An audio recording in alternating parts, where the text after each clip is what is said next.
নিয়েছি। এই চালটা প্রথমে ধুয়ে নেব, পনির বানাবো। একটু মিশিয়ে দেবো একসঙ্গে সব উপকরণ। এবার থালা কিভাবে তুলে নেব।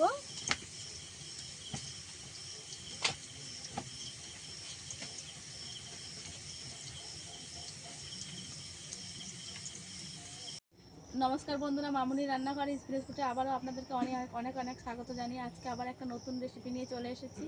আজকে আমি ঘরে থাকা খুব সামান্য কিছু উপকরণ দিয়ে একটা রেসিপি বানাবো। আজকে আমি ঘরে থাকা যে ভাতের চাল, ওই চাল দিয়ে পনির বানিয়ে সেই পনিরই আজকে রেসিপি করে দেখাবো। আপনারা পুরো ভিডিওটা প্রথম থেকে শেষ পর্যন্ত দেখবে, আশা করছি আপনাদের খুবই ভালো লাগবে। চলুন তাহলে রান্নাঘরে চলে যাব আর রেসিপি বানিয়ে নেব। আমি কিভাবে বানাই রেসিপিটা পুরো ভিডিওটা দেখার জন্য অনুরোধ রইল। নিয়েছি, এই চালটা প্রথমে ধুয়ে নেব, পনির বানাবো।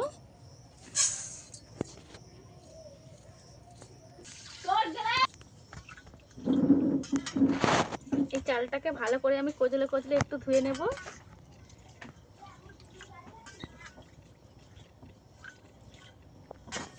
হাত চাল নিয়েছি, আপনারা চাইলে আতপ চালেও করতে পারেন।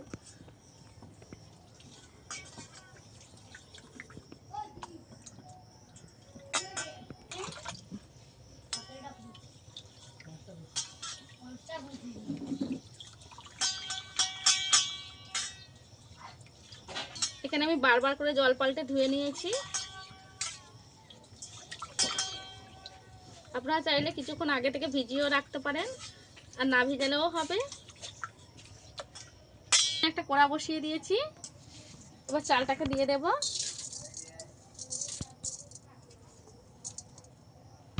পরিমাণ মতন জল দিয়ে দেব, যেন ভাতটাও হয়ে যায় আর অথচ ফ্যানও না থাকে, এরকম দিতে হবে। জলটা যদি থেকে যায় ঝরিয়ে নিতে হবে। আমি এই যে 1 আমুল পরিমাণে জল দিয়েছি, 1 ঘাট।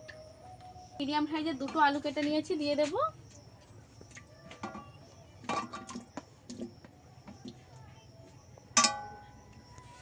এদিকে উনুনটাকে ধরিয়ে নিয়েছি, এবার ভাতটাকেও বসিয়ে দিয়েছি। এবার এই চালটাকে ভাত করে নিতে হবে। এবার ঢাকা লাগিয়ে দেবো একটা। এবার 15 মিনিট হয়ে গেছে, এটা খুলে দেখে নেব কেমন হয়েছে।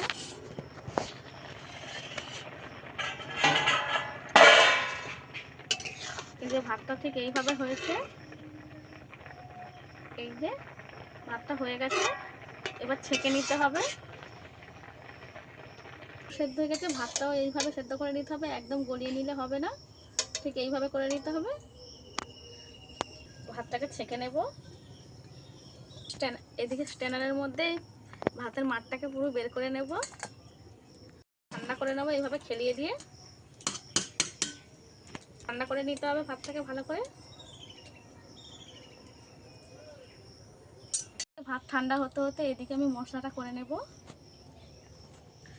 এখানে আদা নিয়ে নিয়েছি, আদাটাকে বেটে নেব। একটু জিরে বেটে নেব। আদা জিরেটা আমি মিহি করে বেটে নেব।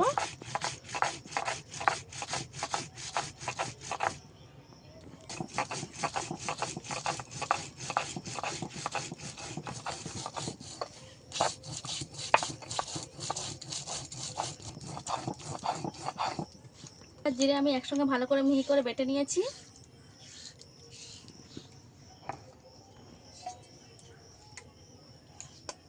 যেহেতু আমি পনিরটা নিরামিষ বানাবো, সেহেতু আমি চালমগজ আর পোস্ত একটু বেটে নেব।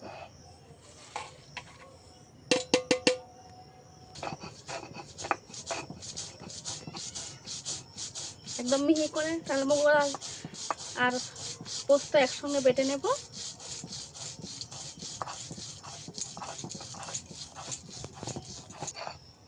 ভালো লাগে।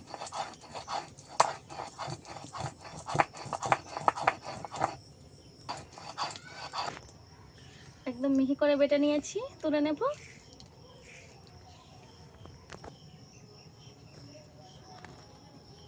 এখানে আমি একটা মিক্সির বাটি নিয়ে নিয়েছি। এবারে মিক্সির মধ্যে ভাতগুলো দিয়ে দেব। তো আলু আর ভাত আমি একসঙ্গে দিয়ে দেব, ভালো করে পেস্ট বানিয়ে নিতে হবে। দিয়ে দেব।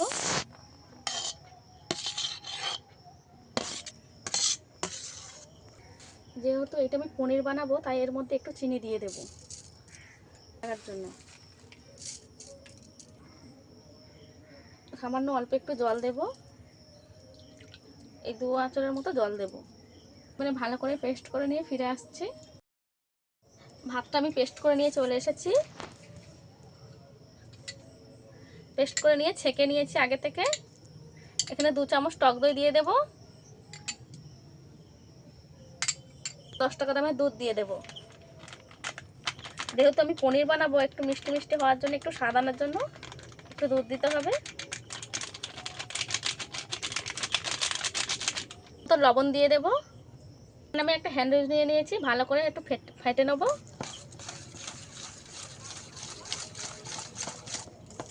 সব কিছু ভালো করে মিশিয়ে নিতে হবে।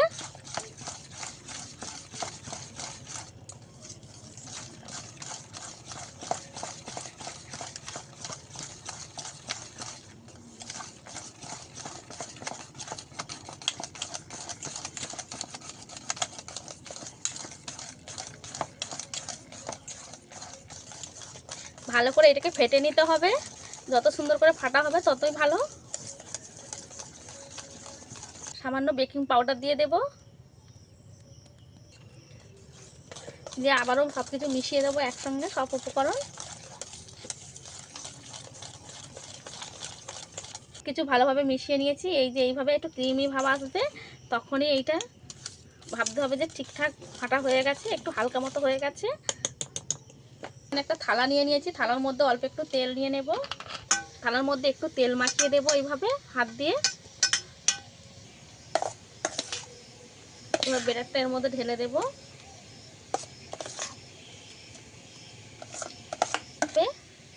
একটু ছড়িয়ে দেব। আর এরকম উঁচু উঁচু মতো একটা থালা নেবেন, যে কানা উঁচু থালাগুলো হয়। এই যে আমি যেরকম নিয়েছি এরকম থালা নেওয়ার চেষ্টা করবেন, তাতে করে একটু ব্যাটারটা ফুলে গেলেও আবার একটু ঠুকে ঠুকে দেবো, ঠুকে ঠুকে সমান করে নেব।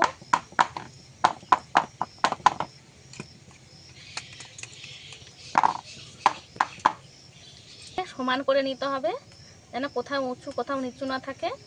নইলে কোনো জায়গায় সমান হবে, কোনো জায়গায় আবার মোটা পাতলা হয়ে যাবে। তাই যতটা সম্ভব এইভাবে চারদিক থেকে সমান করে নেওয়ার চেষ্টা করতে হবে।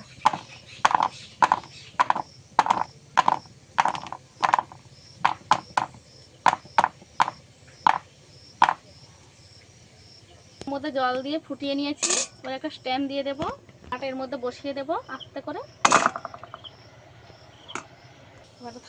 এবার ঢাকা লাগিয়ে 10 মিনিট রেখে দেবো। চাপা খুলে দেখে নেবো কেমন হয়েছে পনিরটা। পনিরটা সুন্দরভাবে সেদ্ধ হয়ে গেছে। এই যে হাত দিচ্ছি, হাতে আর লেগে যাচ্ছে না, তার মানে বুঝতে হবে যে পনিরটা হয়ে গেছে। এবারে নামিয়ে নেব। এইভাবে নামিয়ে ঠান্ডা করে নেব। উনুনটা ধরিয়ে নিয়েছি, গরম হয়ে গেছে, তেল দিয়ে দেব। অল্প একটু হলুদ দিয়ে দেব, একটু দিয়ে দেব। কেটে রাখা আলুগুলো ভেজে নেব।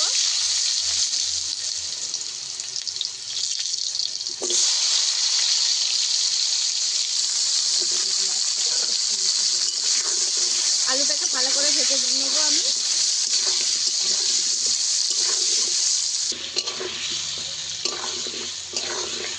লাল লাল করে ভেজে নেব উল্টে পাল্টে। পনিরটা আমি একটু পাকা হাই ভালো করে ঠান্ডা করে নিয়েছি, এবারে কেটে নেব।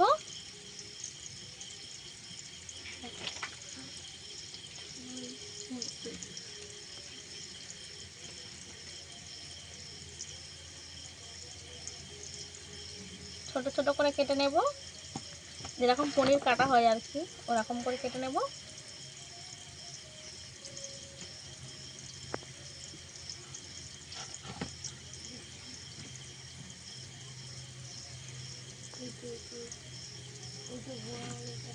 করে কেটে নেব।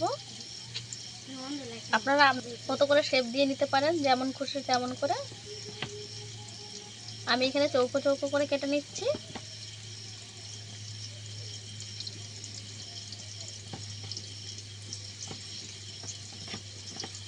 পনির আপনাদেরকে তুলেও দেখাবো। এই যে পনিরটা কত সফট হয়েছে আর কত সুন্দর হয়েছে। প্রত্যেকটা আমি একইভাবে তুলে নেব।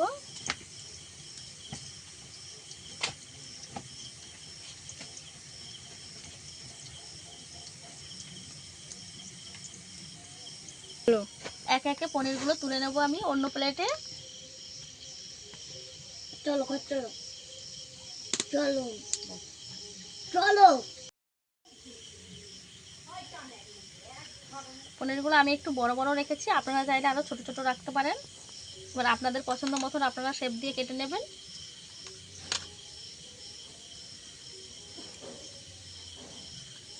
এইভাবে একবার হলেও পনির বানিয়ে খেয়ে দেখবেন, আশা করছি আপনাদের খুবই ভালো লাগবে।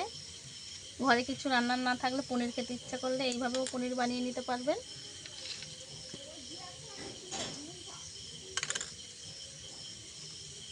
এখানে কিন্তু আমার ক্যামেরাটা অফ হয়ে গেছিলো। এখানে কিন্তু আমি 2 চামচ কর্নফ্লাওয়ার দিয়েছিলাম, আপনাদেরকে দেখানো হয়নি। অবশ্যই কিন্তু কর্নফ্লাওয়ার দিতে হবে। আমার ক্যামেরাটা অফ হয়ে গেছিলো বলে আপনাদেরকে দেখাতে পারিনি। আমি এক বাটি চালের এতগুলো পনির বানিয়ে নিয়েছি। পনিরগুলো কত সফট আর কত নরম দেখুন বন্ধুরা। যেদিকে ঘোরাবেন সেদিকে আর কত সুন্দরভাবে পনিরগুলো আমার রেডি হয়ে গেছে। এইভাবে লাল লাল করে ভেজে নিয়েছি, একদম সিদ্ধও হয়ে গেছে আলুটা। যেহেতু একটা আলু দেবো, আপনারা চাইলে আলু নাও দিতে পারেন।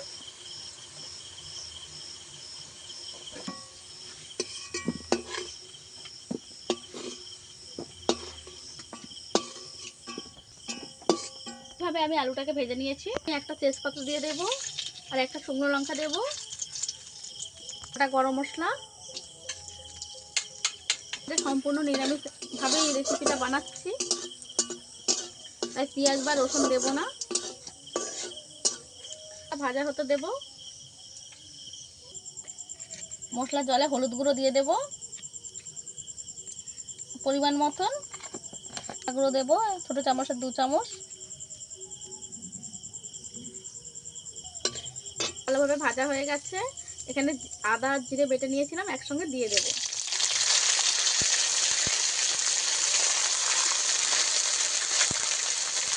দিয়ে দেব।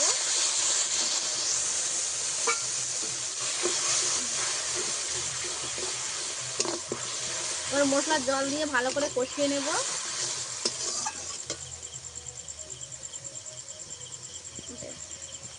ধনে গুঁড়ো দিয়ে দেব। ধনে গুঁড়ো দিয়ে দিয়েছি।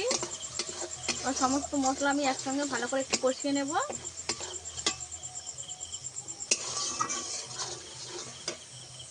আগে থেকে টক দই ফেটে রেখেছিলাম, দিয়ে দেবো 2 চামচ। কত আছে মশলার সঙ্গে মিশিয়ে নেব।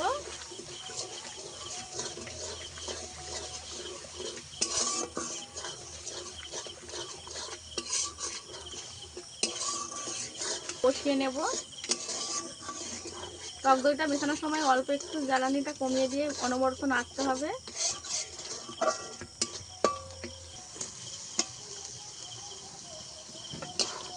আলু দিয়ে ভালো করে কষাবো আবারও।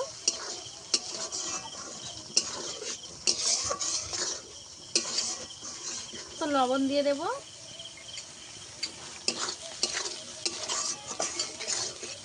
ভালো করে মশলাটাকে একটু কষিয়ে নিতে হবে যতক্ষণ না তেল ছাড়ে মশলা থেকে। এখানে আমি দিয়ে দেব পোস্ত আর চালমগজটা যে বেটে রেখে দিয়েছিলাম, চালমগজ বাটা দিয়ে দেব। মগজটাও এর সঙ্গে ভালো করে একটু কষিয়ে নেব। যখনই তেল ছাড়তে শুরু করে দিতে হবে তখনই দিতে হবে এই পোস্ত আর চালমগজ বাটাটা।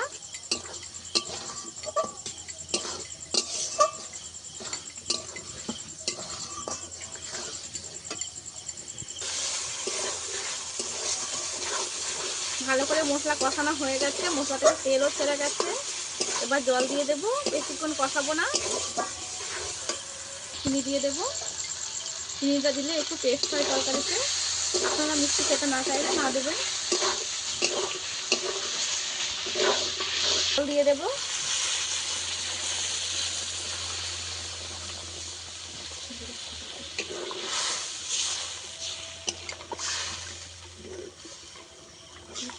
ঝোলটা আমি ভালো করে ফুটিয়ে নেব। ভালোভাবে ফুটে গেছে, ঝোল ভালোভাবে ফুটে গেছে। পনিরগুলো আমি দিয়ে দেব।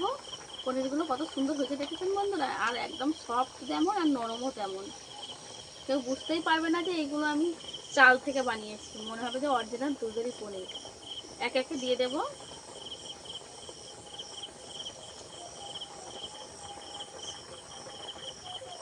আর দেখো লাল টক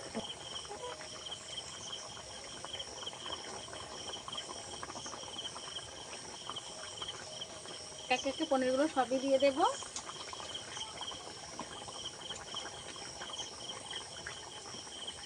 আমি পনিরের তরকারিতে আলু দিয়েছি, আপনারা চাইলে নাও আলু দিতে পারেন।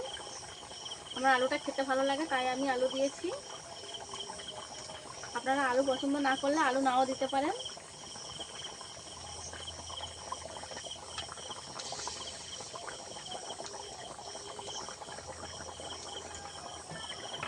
দেব দিয়ে এইভাবে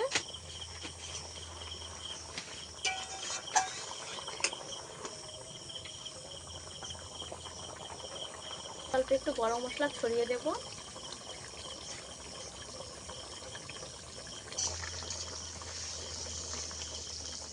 গরম মশলা দিয়ে একটু নেড়ে দেব।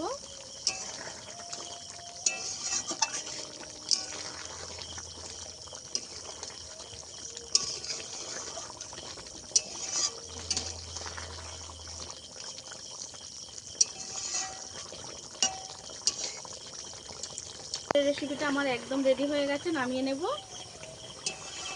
বাচ্চারা খাবে তাই আমি একটু ঝাল কম দিয়েছি।